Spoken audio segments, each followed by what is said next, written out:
할게요. 네, 안녕하세요. 메시어 웹팀 박상호라고 합니다. 네.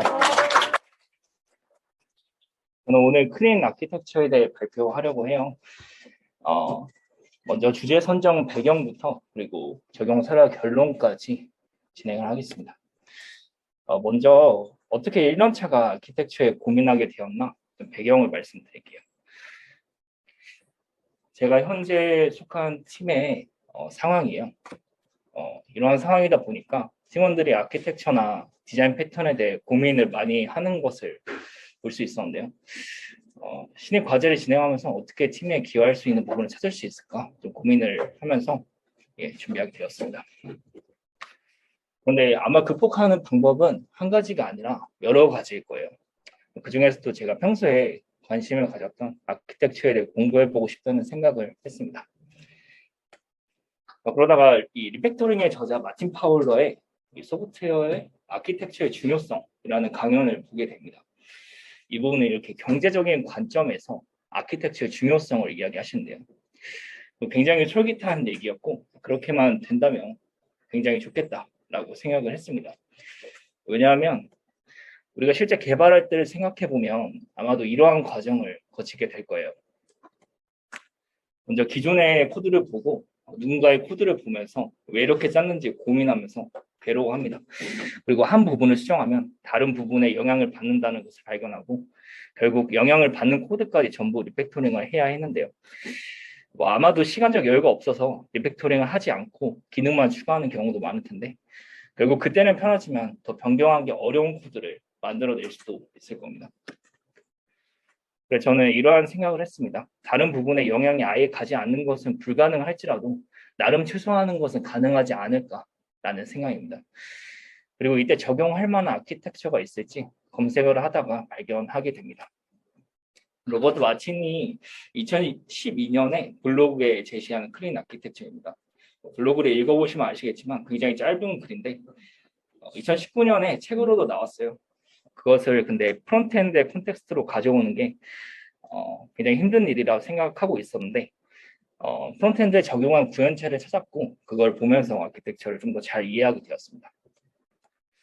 본격적으로 들어가기 앞서서 아키텍처란 무엇이고 왜 중요한지에 대해서 한 번 더 이야기를 할게요. 저는 아키텍처를 디렉토리 구조 정도로만 이해를 했어요. 원래는.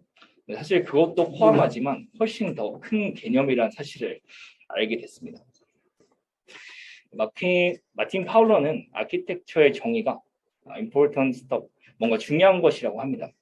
굉장히 추상적이고 또 심오한 얘기인데 얘기를 더 들어보면 shared understanding과 hard to change 이 두 가지 개념을 얘기해요. 첫 번째 shared understanding이라는 것은 아키텍처 자체가 이제 디자인에 대해서 개발자들이 공유하고 있는 이해도 자체라는 뜻입니다.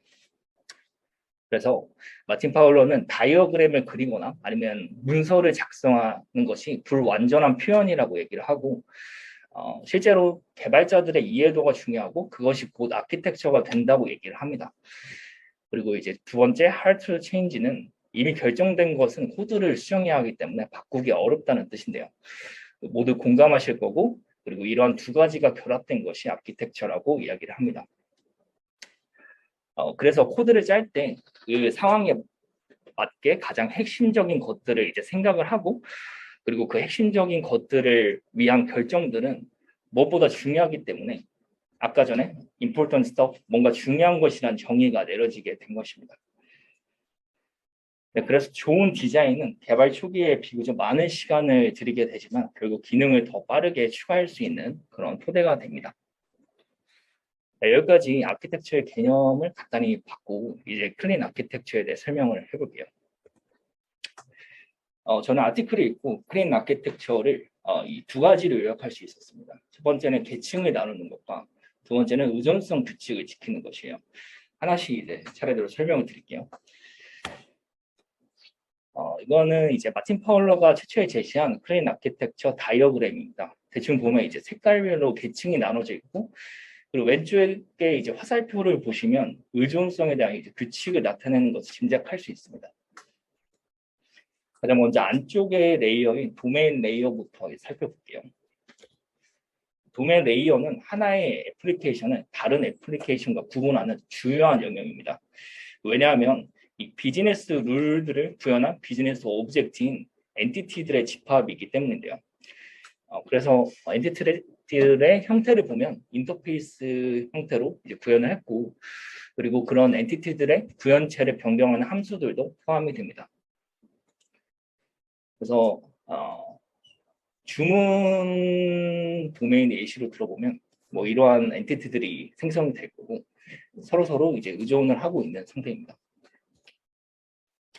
그리고 두 번째로 애플리케이션 레이어, 즉 유즈 케이스들을 담고 있는 계층인데요. 유즈 케이스라는 것은 소프트웨어가 수행하는 핵심적인 기능들을 구현한 것들입니다. 비즈니스 로직을 포함하는 개념이라고 보시면 될 것 같습니다. 그래서 예시를 들어 설명해 보면 버튼을 클릭했을 때 서버에 요청을 보내고 응답 받으면 엔티티들의 구현체를 변경하게 되고 그 변경에 따라서 UI를 렌더링하는 이 모든 것이 이제 애플리케이션 레이어의 역할이라고 보시면 됩니다.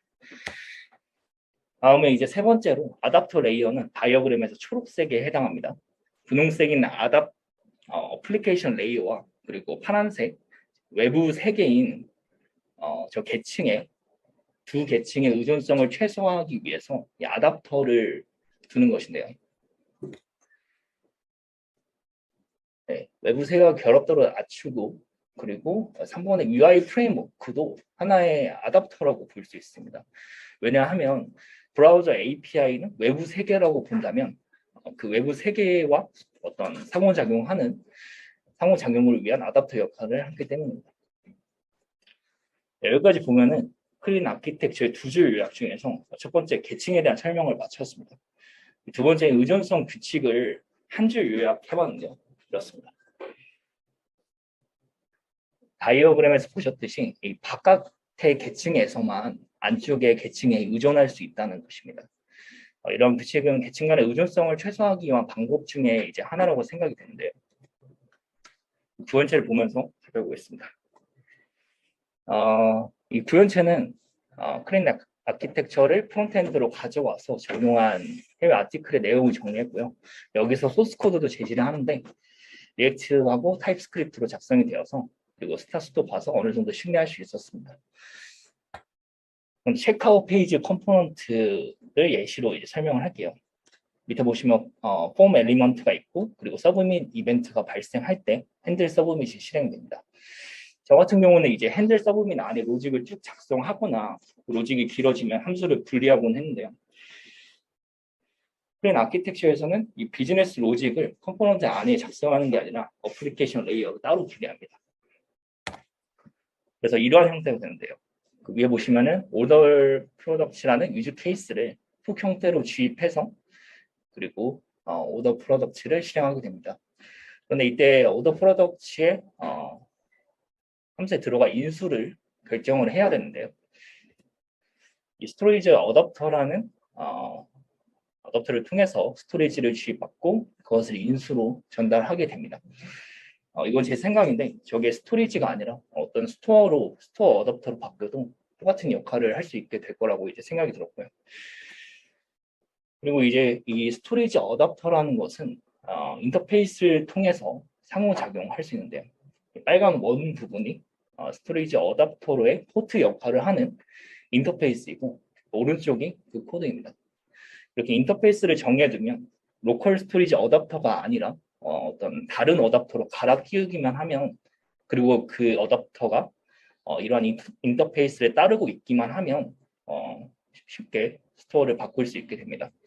이런 방식으로 외부 세계와 애플리케이션 간의 결합도를 낮추게 됩니다. 그리고 여기서 이제 초록색 원 부분을 보시면 도메인 계층에 해당하는데 이 도메인의 역할도 살펴볼 수 있습니다.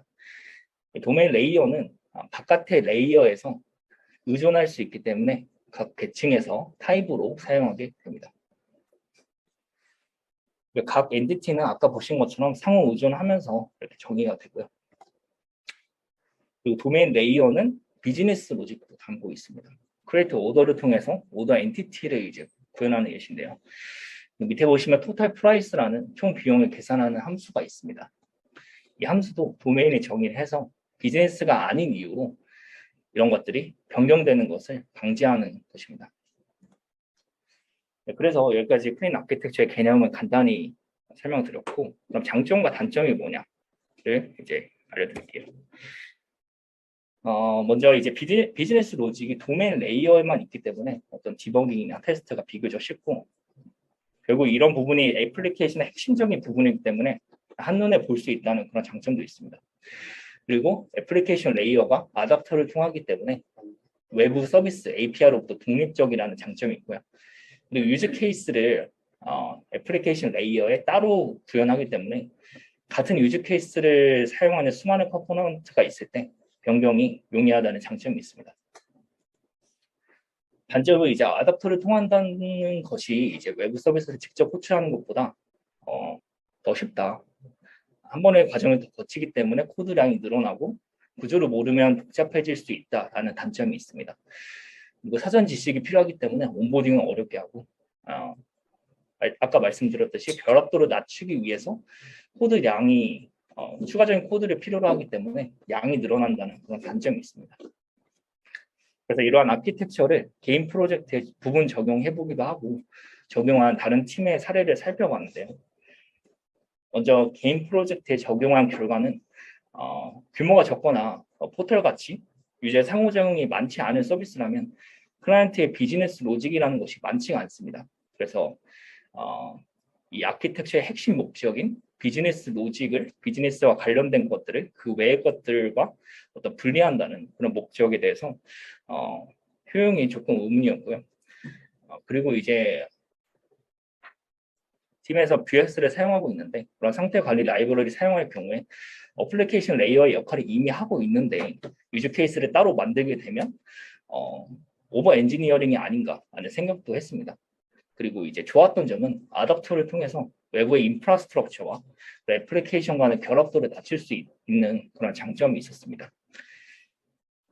그리고 어떤 팀의 발표 자료를 보고 생각을 해본 지점들인데요. 정확한 구현체를 보지 못해서 정확하게 판단하기는 어려웠지만 OOP로 구현되어서 본 발표에 어떤 구현체보다 더 복잡한 측면이 있었고, 그리고 일부 문제는 아키텍처에서 비롯된 문제라기보다는 아키텍처를 구현하는 방식의 문제가 아닐까라는 추측을 했습니다. 예를 들어서 문제 중에서 유즈 케이스가 방대해지는 문제가 있었는데 그러면 유즈 케이스를 관심사별로 잘 분리하거나 아토믹으로 공통적인 부분을 분리해서 해결할 수도 있지 않았나라는 생각이 들었습니다. 그리고 발표 내용 중에 어떤 웹과 모바일의 코드가 결합되어서 규모가 커진다는 그런 내용이 있었는데, 그런데 해결 방법이 멀티 레포를 통한 것이었습니다. 근데 아키텍처의 문제라고 보기에는 조금 어려운 부분이라서 그런 측면을 고려했습니다. 네, 그래서 클린 아키텍처는 요약하면 비즈니스와 관련된 것들을 다른 모든 것들로부터 분리한다는 핵심 목적을 갖고 있습니다. 그런데 규모가 작거나 비즈니스 로직이 적은 프로젝트에서는 효용이 그렇게 큰 것 같지는 않다는 생각을 했고요. 실무에 적용하려면 많은 구현제를 살펴보고 프로젝트의 상황을 잘 고려해서 선택해야겠다는 생각을 했습니다. 네, 레퍼런스는 이렇게 참고를 했고요. 그리고 이상으로 발표를 마치고 의견 공유하는 시간 갖겠습니다. 감사합니다.